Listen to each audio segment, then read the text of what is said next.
Oppo को नयाँ budget phone Oppo A5 चाहिँ मेरो हातमा आइसकेको छ। यो फोन चाहिँ छिटै नेपालमा लन्च हुँदैछ। आजको भिडियोमा चाहिँ हामी यसको अनबक्सिङ गर्न जाँदैछौँ। त्यसैगरी यो फोनमा के फिचर्सहरू हुनेछ अनि कति प्राइस सेगमेन्टमा चाहिँ हामीले एक्सपेक्ट गर्न सक्छौँ यो फोनलाई, त्यसको बारेमा चाहिँ म तपाईलाई यो भिडियोमा भन्न चाहदैछु। आउनुहोस् आजको भिडियोलाई चाहिँ सुरु गरौँ। अब केही टाइम अगाडि चाहिँ Oppoले A5 Pro लन्च गरेको थियो भने यो चाहिँ त्यसको सानो भाइ Oppo A5 पनि छिटै लन्च हुन जाँदैछ।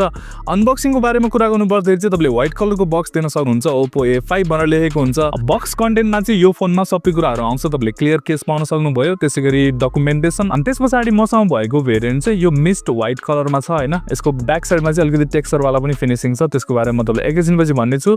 45 वाट को चाहिँ यसमा फास्ट चार्जर पनि आउँछ भने USB type A to C को तपाईले केबल पाउन सक्नुहुन्छ। यदि नै छ बक्समा। Oppoले चाहिँ जहिले पनि बजेट फोन बनाउँदाखेरि पनि एकदमै राम्रो डिजाइनहरु बनाउँछ हैन। तपाईले पछाडीपट्टि यो मिस्ट व्हाइट कलर भन्ने पाउन सक्नुहुन्छ। अरु पनि कलर भेरिएन्ट छ, म तपाईलाई स्क्रिनमा राखिदिने छु। तलपट्टि Oppo को लोगो छ भने यो चाहिँ पोलिकार्बोनेट ब्याक नै हो हैन। साइडको फ्रेम पनि तपाईले प्लास्टिककै पाउन सक्नुहुन्छ। तर इन ह्यान्ड फिल र यो फोन चाहिँ लाइट वेट छ हैन। 193 ग्रामको मात्र वेट छ। 6000 mAh को ब्याट्री भइकन पनि सो यति ठुलो ब्याट्री भइकन पनि यो फोन चाहिँ हातमा ठुलो पनि लाग्दैन, त्यसैगरी हेभी पनि लाग्दैन। 193 ग्राम भनेको एकदम राम्रो हो। ओभरभ्यूमा आउनु पर्दाखेरि चाहिँ माथिपट्टि क्लीन छ। तपाईले राइट साइडमा चाहिँ पावर बटन, भोल्युम रकर्स, तलपट्टि तपाईले प्राइमरी माइक्रोफोन, टाइप सी को पोर्ट, हेडफोन ज्याक, त्यसैगरी स्पिकर ग्रिल आउँछ। यसमा सिंगल स्पिकर छ।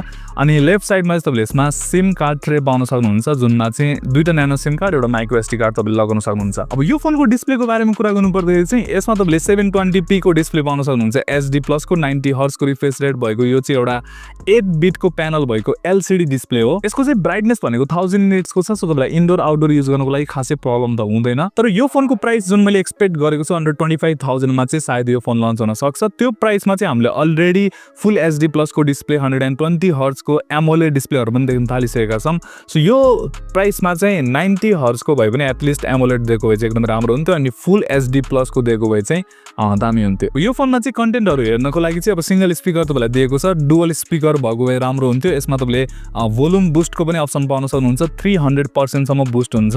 अब 100% सम्म चाहिँ यसमा राम्रै सुनिन्छ भने 300% मा चाहिँ त्यो हल्का माथिको पिच मात्र बढाउँछ जस्तो लाग्यो हैन। अरु त्यो बेसहरु अनि अरु क्ल्यारिटीहरु चाहिँ ठिकै छ। 100% भोल्युमबाट 300 मा जाँदै चाहिँ 3 गुणा लाउडनेस बढ्छ भनेर चाहिँ नसोच्नु होला। त्यही 100% मा हल्का मात्र बढ्ने हो। अब यो फोनको क्यामेराको बारेमा कुरा गर्नु पर्दा चाहिँ तपाईले 50 मेगापिक्सल को मेन सेन्सर पाउन सक्नुहुन्छ। यसमा 2 मेगापिक्सल को मोनोक्रोम सेन्सर दिएको छ अर्को, अनि फ्रन्ट क्यामेरा चाहिँ 5 मेगापिक्सल को यसमा दिएको छ। सो डिसेन्ट तपाईले क्यामेराको परफर्मेन्स पाउन सक्नुहुन्छ। अटो फोकसहरु पनि सपोर्टेड छ ब्याक क्यामेरामा। यो प्राइसमा अल्ट्रा वाइड एंगल लेन्स भएको भए पनि बेटर हुन्थ्यो, तर छैन। सो प्राइमरी लेन्सबाट तपाईले यस्तो खालको फोटो पाउन सक्नुहुन्छ। डिसेन्ट कलरहरु छ, डिसेन्ट तपाईले यसमा डिटेल्सहरु पाउन सक्नुहुन्छ। ठिकै छ परफर्मेन्स, त्यस्तो एक्स्ट्राअर्डिनरी केही पनि छैन यो प्राइसको लागि। फ्रन्ट क्यामेराको बारेमा कुरा गर्नु पर्दाखेरि अलिकति सफ्ट देखिन्छ, डिटेल्सहरु हल्का मिसिङ देखिन्छ किनभने 5 मेगापिक्सल को मात्र छ। यहाँ 8 अथवा अझै 13 मेगापिक्सल सम्म भएको भए एकदमै राम्रो हुन्थ्यो। अब भिडियो चाहिँ तपाईले यसमा 1080p 30fps चाहिँ अगाडि पछाडी दुईटैबाट लिन सक्नुहुन्छ। सो भिडियोको परफर्मेन्स पनि ठिकै छ। स्टेबलाइजेसनहरु पनि भिडियोमा खासै राम्रो छैन। सो तपाईले हातबाट भिडियो लिँदै हुनुहुन्छ भनेदेखि चाहिँ आफैले अलिकति स्टेबल गर्नुपर्ने हुन्छ। परफर्मेन्समा आउनु पर्दाखेरि चाहिँ यसमा प्रोसेसर युज भएको भनेको चाहिँ Qualcomm Snapdragon 6S 4G Gen 1 भन्ने प्रोसेसर चाहिँ युज भएको छ। अब यसको नामबाटै थाहा हुन्छ यो चाहिँ एउटा 4G प्रोसेसर हो।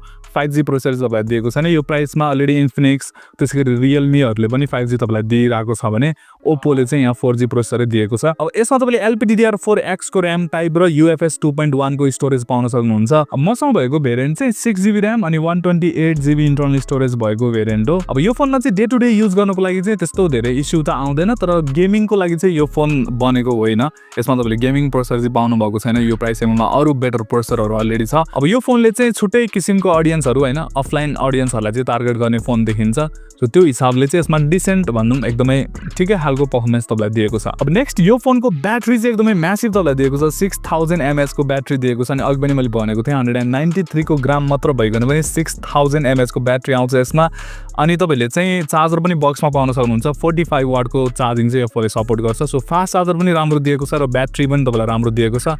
अब प्रोसेसर पनि खासै त्यस्तो हेभी केही पनि टास्क गर्ने खालको प्रोसेसर दिएको छैन र डिस्प्ले पनि 720p को मात्र भएको कारणले यसबाट तपाईले ब्याट्री ब्याकअप चाहिँ एकदमै राम्रो एक्सपेक्ट गर्न सक्नुहुन्छ।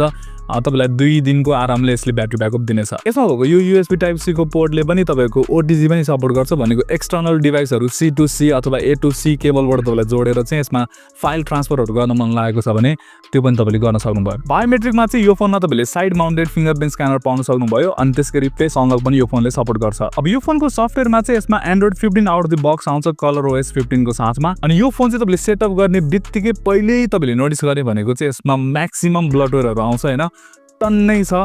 सुरुमै तपाईले त्यसलाई सबैलाई अनइन्स्टल गर्नुपर्ने हुन्छ। अर्को तपाईले यसमा हट एप्स हट गेम्सहरु पनि पाउन सक्नुहुन्छ। सो यिनीहरु यत्रो धेरै ब्लटवेयर चाहिँ नदेको भए हुन्थ्यो, तर बजेट फोनमा हामीले धेरै जस्तो फोनमा चाहिँ देख्छौं यसमा पनि छ। अब यो फोनमा तपाईले केही AI फिचर्सहरु पनि पाउन सक्नुहुन्छ, जस्तै यो अनब्लर गर्ने फिचर्स भयो। यदि तपाईहरुको फोटोमा चाहिँ रिफ्लेक्सन आएको छ भनेदेखि चाहिँ AI को थ्रुबाट तपाईले हटाउन सक्नुहुन्छ। अनि ब्याकग्राउन्डमा भएको केही अनवान्टेड चीजहरुलाई पनि तपाईले AI इरेजरबाट हटाउन सक्नुहुन्छ भने फोटोको क्ल्यारिटी पनि बढाउन सक्नुहुन्छ। फोटो इन्हान्सर पनि दिएको छ अनि AI रिकम्पोज भनेर चाहिँ अप्सन दिएको छ। सो फोटो एडिटिङ एपमा तपाईले डिसेन्ट AI फिचर्सहरु पाउन सक्नुहुन्छ। तर मेरो विचारमा चाहिँ धेरै फिचर्सहरु चाहिँ यो प्राइस सेगमेन्टको लागि चाहिँ Oppo A5 मा मिसिङ छ। त्यो कुराहरु पनि दिएको भएदेखि चाहिँ यो फोनले यो प्राइसको लागि चाहिँ एकदम राम्रोसँग जस्टिफाई गर्थ्यो जस्तो लाग्यो।